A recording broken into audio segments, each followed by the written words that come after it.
Is hell in existence at all? Is hell in existence at all? My intention is not to scare anybody, put fear in anybody. My intention is to explain biblical truths to as many as want to hear and take necessary action. And I give God all the glory for this uncommon grace and favor and the opportunity to speak about hell. As I speak to you, I speak to myself as well.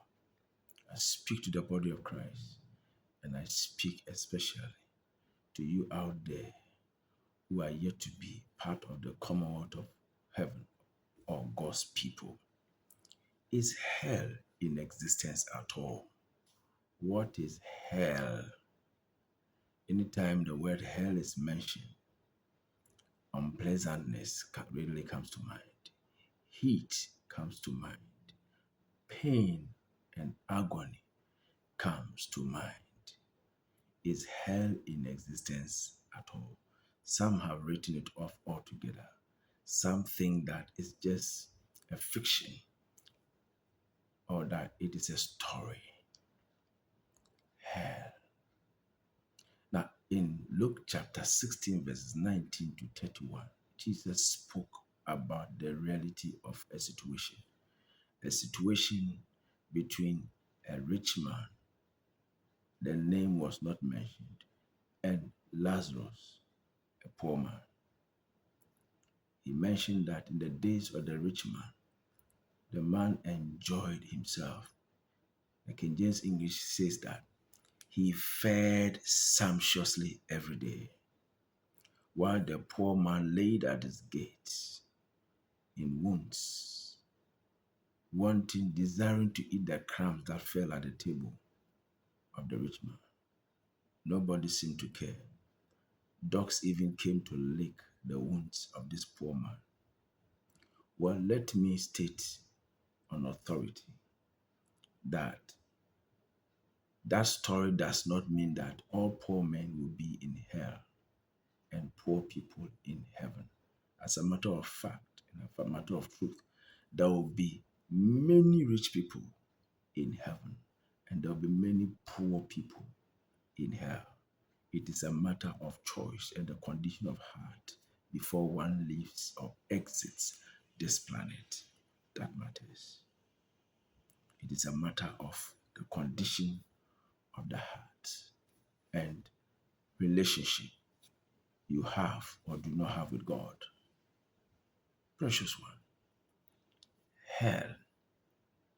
Hell is in two classifications. In fact, the first time I read about hell, or when the first time you will see hell mentioned, when you go through the Bible, Deuteronomy chapter 32 tells us that a fire is kindled in God's anger, and that fire shall burn unto the lowest hell, and shall consume the earth with her increase, and set on fire the foundations of the mountains.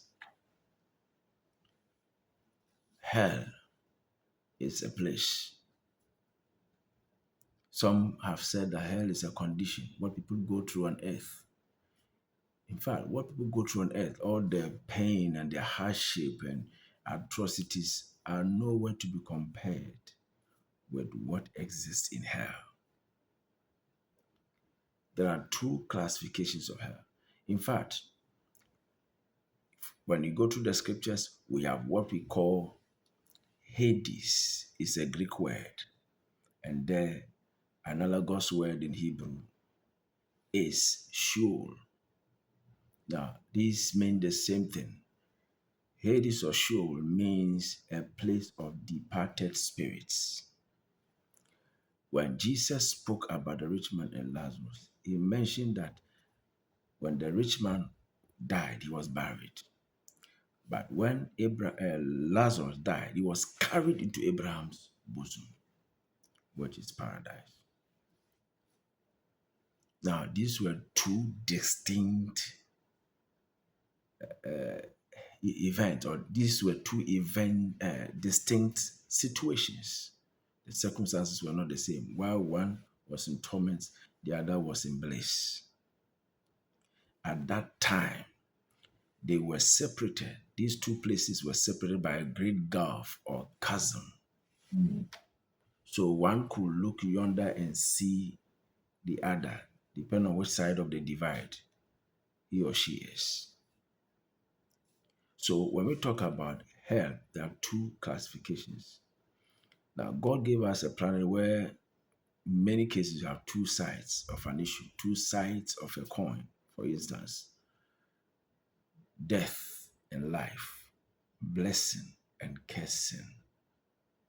Likewise, we have life and death, we have heaven, we have hell. And I'm speaking briefly about hell.